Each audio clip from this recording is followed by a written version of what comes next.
안녕하세요. 오늘은 돌고 도는 혈액 순환에 대해서 영상으로 찾아보게 되었습니다. 이 영상은 지우지 않고 구글 클래스룸에 계속 남겨둘 예정이니 시험 공부할 때도 또 그리고 필기한 내용이 잘 생각이 나지 않을 때도 틈틈이 챙겨보길 바랍니다. 자, 이제 우리 학습지로 넘어왔습니다. 이 학습지에 있는 그림, 학습지에 있는 설명은 모두 교과서에 있는 것이니 교과서를 참고해서 봐도 되겠습니다. 다음으로 심장의 구조에 대해서 알아보겠습니다. 심장은 폐 사이에 있는 주먹만한 크기의 기관입니다. 여러분들이 주먹을 쥐었을 때 그 크기만한 심장이 바로 우리의 폐 가운데 들어 있습니다. 자, 이 심장은요, 두꺼운 근육 덩어리로 되어 있고요. 자, 심장은 두 개의 심방이라는 공간과 두 개의 심실이라고 하는 공간으로 구성되어 있습니다. 자, 한번 또 모형으로 보고 오겠습니다. 자, 지금 보시면 하나, 둘, 셋, 넷, 총 4개의 공간으로 구성이 되어 있고요. 자, 이 영상을 재생해 보면은 자, 어떤 곳은 혈액이 계속 안으로 들어가는 공간이 있고 계속해서 혈액이 안으로 들어오고 있습니다. 또 반면에 어떤 공간은 계속해서 혈액이 밖으로 나가는 공간이 있습니다. 자, 혈액이 들어가는 혈관을 아까 정맥이라고 했죠? 자, 그래서 여기 정맥, 이 두 군데 있고요. 자, 그리고 혈액이 심장에서 밖으로 나가는 심장의 강한 펌프질에 의해서 밖으로 나가는 이 혈관을 동맥이라고 한다고 했습니다. 동맥. 자, 그러니까 우리 심장은 총 4개의 방, 2개의 심방, 2개의 심실로 구성되어 있고 각각은 동맥과 그리고 또 정맥으로 연결되어 있습니다. 자, 그러면 이 각각의 명칭에 대해서 한번 자세하게 알아보겠습니다. 자, 그럼 먼저 심장을 한번 간단하게 우리 심장을 하트 모양으로 나타내죠? 간단하게 한번 그려보겠습니다. 자, 심장의 명칭을 정하기에 앞서서 우리 아까 심장이 4개의 공간으로 이루어져 있다고 했죠? 자, 중심을 기준으로 자, 오른쪽과 왼쪽으로 나뉘는데 자, 이때 주의할 점이 좌우를 정할 때 우리의 오른손이 있는 쪽을 오른쪽이 아니라 심장에서는 왼 좌자를 써서 좌라고 하고 반대를 우라고 합니다. 선생님, 이거 우리가 지금 보고 있는 방향과 이 심장 모형에서 좌우를 정하는 방향이 다른데요? 라고 생각을 할 텐데, 자, 우리는 우리의 심장을 몸 밖으로 꺼내서 볼 수가 없죠? 자, 그러면 이거를 어떻게 해석을 해야 되냐? 자, 여기 예를 들면은, 이렇게 환자가 누워 있어요. 아, 이렇게 환자가, 네, 지금 베드에 누워 있습니다. 자, 환자가 이렇게 누워 있을 때, 여기 환자의 왼손, 환자의 오른손이 있습니다. 이쪽이 왼손이고 반대쪽이 오른손입니다. 자, 지금 환자가 지금 침대 위에 누워 있는 상황입니다. 자, 그러니까 이렇게 심장을 몸 밖으로 꺼내서 본다는 입장이 아니라 우리 몸에 대고 우리가 누워 있을 때 보는 방향으로 생각을 해야 됩니다. 자, 그래서 이쪽이 반대쪽이 이렇게 이름을 명칭합니다. 자, 혹시 헷갈리는 사람은 일단 먼저 좀 암기를 해두고 다음 주에 학교 오면은 조금 더 모형으로 자세하게 설명하도록 하겠습니다. 자, 이렇게 좌우가 정해졌으면 이제 위아래를 이름을 한번 정해볼게요. 자, 위쪽에 있는 공간을 심방, 아래쪽을 심실이라고 합니다. 자, 심방은요, 아까 모형에서도 봤듯이 밖에 있던 혈액이 심장으로 들어오는 공간이고요. 심실은 심장으로 들어온 혈액을 강하게 짜내서 밖으로 내보내는 공간입니다.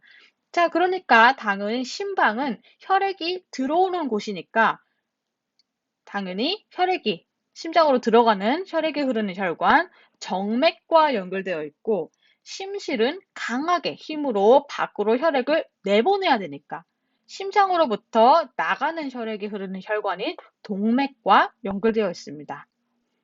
자, 그러면 이제 우리 실제 이 심장 모형으로 한번 명칭을 붙여보겠습니다. 자, 아까 좌우 그리고 위아래는 심방, 심실로 정한다고 했습니다. 자, 그러면 이제 이름 하나씩 붙여볼게요. 자, 그러니까 좌쪽에 있는 심방, 이것을 좌심방. 자, 그러면 아래쪽에 있는, 좌쪽에 있는 심실, 좌심실. 자, 반대로 우쪽에 있는 심방, 우심방. 우쪽에 있는 심실, 우심실. 이렇게 이름을 붙일 수 있습니다. 자, 그리고 지금 혈액이 흐르는 방향을 보면은 좌심방은 혈액이 들어오고 있고, 자, 그리고 심방에서 심실로 혈액이 흐른 뒤 이 혈액이 밖으로 다시 나가고 있습니다. 자, 그러니까 심방은 혈액이 들어오므로 정맥과 연결되어 있고요. 자, 심실은 반대로 동맥과 연결되어 있습니다. 자, 마찬가지로 이제 우심방, 우심실 한번 보겠습니다. 자, 우심방에서도 역시 혈액이 지금 들어오고 있죠? 그러니까 심방, 우심방은 정맥과 연결되어 있고, 이 혈액이 심방에서 심실로 넘어간 뒤 다시 밖으로 나갑니다. 자, 심실은 동맥과 연결되어 있습니다. 자, 이렇게 정맥, 동맥 여러 가지 혈관들이 나오는데 우리는 이것을 구분하기 쉽게 각각 이름을 붙여줬습니다.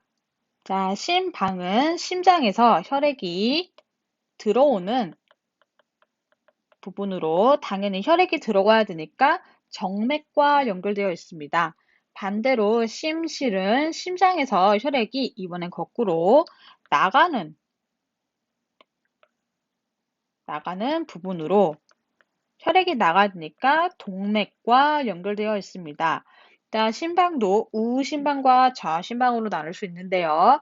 자, 우심방은 온몸을 돌고 온 혈액이 대정맥을 통해서 다시 심장으로 들어오는 부분이고, 자, 좌심방은 폐를 돌고 온 혈액이, 자, 이제는 폐를 돌고 왔으니까 폐, 정맥을 통해 심장으로 들어오는 부분입니다.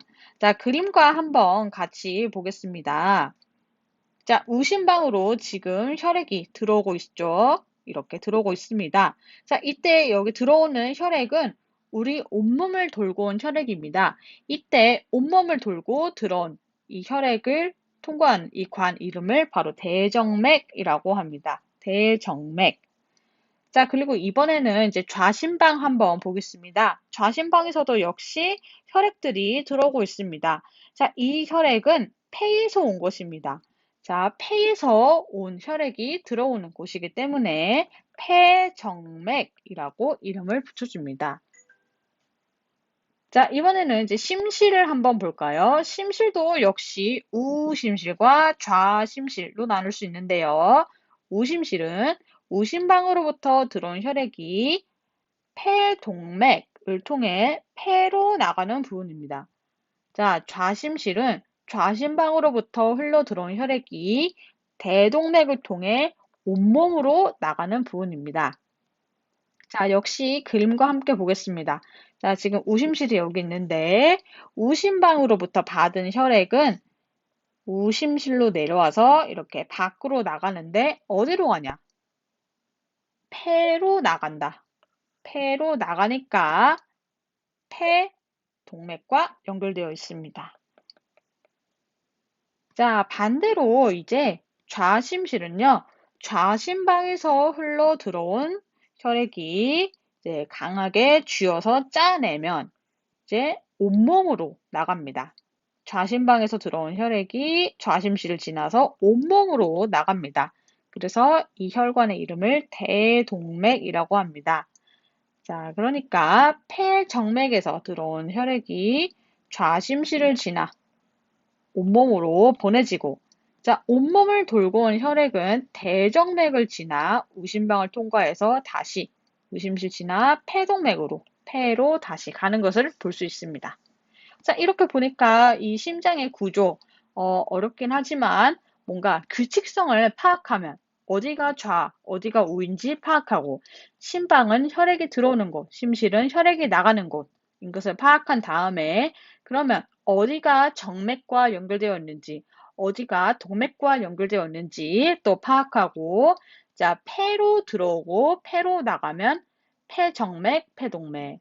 그리고 온몸을 통해 들어오고 온몸으로 나가면 대정맥, 대동맥이라고 이름을 붙인 걸 여러분들이 이제 파악을 다 한다면 이것을 단순히 그냥 암기하는 것보다는 뭔가 규칙성을 이용해서 좀 쉽게 외울 수 있습니다. 자, 그러면 아래쪽도 한번 채워볼까요? 자, 그래서 근육의 두께 한번 비교해 보겠습니다. 아까 심장이 하나의 근육 덩어리라고 했는데요. 자, 심방과 심실 중에서는 심실의 두께가 훨씬 더 두껍습니다. 왜냐하면 심방은 밖에서 들어온 혈액을 받는 공간인 반면에 심실은 이 혈액을 다시 밖으로 강하게 쥐어짜내서 내보내야 되기 때문에 근육의 두께가 훨씬 두꺼운 것을 볼 수 있습니다. 자, 특히 우심실과 좌심실을 비교했을 때 우심실보다는 좌심실의 근육이 훨씬 더 두꺼운 것을 볼 수 있습니다. 이는 좌심실에서는 이 혈액을 우리 온몸으로 강하게 보내야 되기 때문에 훨씬 더 좌심실의 근육이 더 두껍습니다. 자, 그리고 또 이 구조를 자세히 보시면 지금 심방과 심실 사이 여기 얇은 막이 보이시나요? 얇은 막. 심방과 심실 사이. 그리고 자, 심실과 동맥 사이. 심실과 동맥 사이에 얇은 판막이 존재하고 있습니다. 자, 아까 전에 판막은 혈액이 거꾸로 흐르는 것을 막아준다고 했죠? 자, 마찬가지로 심장에서의 판막도 심방과 심실 사이, 그리고 심실과 동맥 사이에 위치하면서 혈액이 거꾸로 흐르는 것을 막아줍니다. 자, 이 그림과 한번 같이 볼게요. 자, 먼저 심방으로 혈액이 모이게 됩니다. 자, 그러면 이제 심방에서는 수축을 해서 이 혈액들을 심실로 보내게 됩니다. 그럼 심실이 이완되면서 혈액이 아래로 쪼르륵 흐르게 됩니다. 자, 그러면 이제 모아진 혈액을 심실이 강하게 수축을 해서 동맥을 통해서 온몸으로 폐로 보내게 됩니다. 자, 이때 당연히 심방과 심실 사이가 잘 막혀 있어야 혈액이 새지 않고 완전히 동맥으로 보낼 수 있겠죠. 심실이 수축할 때 심방과 심실 사이에 있는 이 판막이 닫히게 됩니다. 자, 그러면 이제 온몸으로 완전히 보낼 때는 다시 이 심실과 동맥 사이에 있는 혈액이 막히면서 온몸과 폐로 또 보내주게 됩니다. 자, 그렇게 되면은 이제 혈액을 보내게 되면 다시 심방이 이완되면서 온몸으로부터 온 혈액과 폐로부터 온 혈액을 받게 됩니다. 이 과정이 계속 반복되는 것이 바로 우리의 심장 박동입니다. 자, 우리의 심장 박동은요, 여기에 있는 판막이 열고 닫히는 소리가 바로 심장 박동입니다. 심장에서 나온 혈액은 동맥, 모세혈관, 정맥을 거쳐 다시 심장으로 되돌아옵니다. 이때 혈액이 순환하는 경로는 크게 폐순환과 온몸 순환으로 나눌 수 있습니다. 폐순환은 말 그대로 심장에서 나온 혈액이 폐를 거쳐서 다시 심장으로 돌아오는 경로이고, 온몸 순환은 심장에서 나온 혈액이 온몸의 모세혈관을 거쳐 다시 심장으로 돌아오는 경로입니다. 자, 이 두 가지 경로를 한번 우리 교과서 부록에 있는 315쪽 부록에 있는 그림과 함께 나타내 보도록 하겠습니다. 자, 이 그림은 모두 미리 가위로 다 올려왔을 거예요. 자, 혹시나 교과서가 없어서 그림을 오리지 못한 사람들은 자, 간단하게 학습지나 종이 위에 이런 식으로 정말 간단하게 그려도 되니까 한번 다 같이 학습지를 채워가면서 폐순환과 온몸 순환을 그려보도록 합시다. 자, 먼저 그리기에 앞서서 한 가지 주의사항이 있습니다. 이 그림을 그릴 때는 빨간색 펜과 파란색 펜 두 가지를 사용하는데요. 자, 산소가 풍부한 혈액을 먼저 동맥혈이라고 합니다. 산소가 풍부하려면 어떻게 해야 될까요? 자, 혈액이 폐를 통과할 때 폐에서 신선한 산소를 공급받게 됩니다. 자, 산소가 풍부해진 우리 혈액은 색깔이 선홍 색깔, 좀 밝은 빨간 색깔을 띠게 되는데, 그렇기 때문에 우리는 지금부터 이 동맥혈을 빨간색 펜으로 표시할 겁니다. 자, 반대로 이제 이런 신선한 혈액이 우리 온몸을 통과하게 되면은 몸에 있는 조직세포에게 산소를 내어주게 됩니다. 그리고 호흡 결과 생성된 이산화탄소를 받습니다. 자, 산소가 적어진 혈액은요, 정맥혈이라고 하는데, 자, 이렇게 산소가 적어지게 되면 혈액은 검붉은색, 어두운 색깔을 띠게 됩니다. 따라서 산소가 부족한 정맥혈은 파란 색깔 펜으로 표시를 할 겁니다. 자, 그럼 지금부터 한번 같이 그려보겠습니다. 자, 먼저 파란 색깔 펜을 준비해 주시고 폐순환부터 그려보겠습니다. 자, 지금 심장 모형 위에 각각 좌심방, 좌심실, 우심방, 우심실이라고 네임펜을 이용해서 작성해 주세요. 자, 먼저 심방에 모인 혈액이 심실로 흐르게 됩니다. 자, 우리 심장은 심방에서 심실, 방실로 흐르게 되는데, 자, 심실에서 거꾸로 심방으로 혈액이 역류하는 것을 방지하기 위해서 심방과 심실 사이에는 이렇게 판막이 존재하고 있습니다. 자, 심방을 통해 심실로 내려온 이 혈액은 심실의 강한 압력에 의해서 쥐어 짜지면서 밖으로 나오게 되는데, 우심실에 있던 혈액이 밖으로 나와 폐로 이동하게 됩니다. 자, 혈액이 폐로 나간다. 나가니까 동맥, 폐로 가니까 이 혈관의 이름은 폐동맥이 되겠습니다. 자, 여러분들도 폐동맥이라고 적으면 됩니다. 폐동맥. 자, 폐동맥을 통해서 나간 이 산소가 부족한 정맥혈은 폐에 도착하게 되면, 자, 산소를 다시 공급받고, 그리고 혈액 속에 녹아있던 이산화탄소를 내보내게 됩니다. 자, 이렇게 폐에서 기체 교환을 하고 나면은 우리 혈액은 다시 산소가 많아진 동맥혈이 됩니다. 자, 그러면 이제 빨간 색깔 펜을 들어주세요. 이 동맥혈이 우리 심장의 좌심방으로 들어옵니다. 자, 좌심방에서 혈액이 들어오니까 이제 정맥인데 폐에서 왔으므로 이 혈관의 이름은 폐정맥입니다. 폐정맥. 자, 그럼 폐정맥으로 들어온 혈액이 좌심방에서 이제 좌심실로 내려갑니다. 그럼 좌심실이 또 강한 압력으로 혈액을 쥐어 짜내겠죠? 그럼 좌심실에서 나온 혈액은 이제 우리 온몸에 있는 세포로 이동하게 됩니다. 자, 혈액이 나가니까 동맥인데 온몸으로 나가기 때문에 이 혈관의 이름은 대동맥입니다. 자, 대동맥을 통해서 이 신선한 혈액이 우리 온몸으로 이동하게 됩니다. 자, 그러면 이제 모세혈관을 통해서 혈액이 이동을 했으면, 자, 세포가 호흡을 할 때 산소가 필요하죠? 자, 혈액으로부터 산소를 세포에게 공급을 해줍니다. 자, 그리고 또 혈액에 실려온 영양소도 함께 세포에게 공급해 줍니다. 자, 그러면 세포는 호흡 결과 만들어낸 이산화탄소를 다시 혈액에 실어 보내고요. 또 호흡 결과 만들어진 노폐물도 함께 혈액에 실어 보냅니다. 자, 그럼 우리 혈액은 다시 산소의 농도가 적어지고 이산화탄소가 많아지게 됩니다. 그럼 색깔이 어두워지겠죠? 자, 그러면 다시 이제 파란 색깔 펜을 들고 혈액이 이제 몸 밖으로 나와서 다시 심장으로 들어가는데 이제 우심방으로 다시 들어가게 됩니다.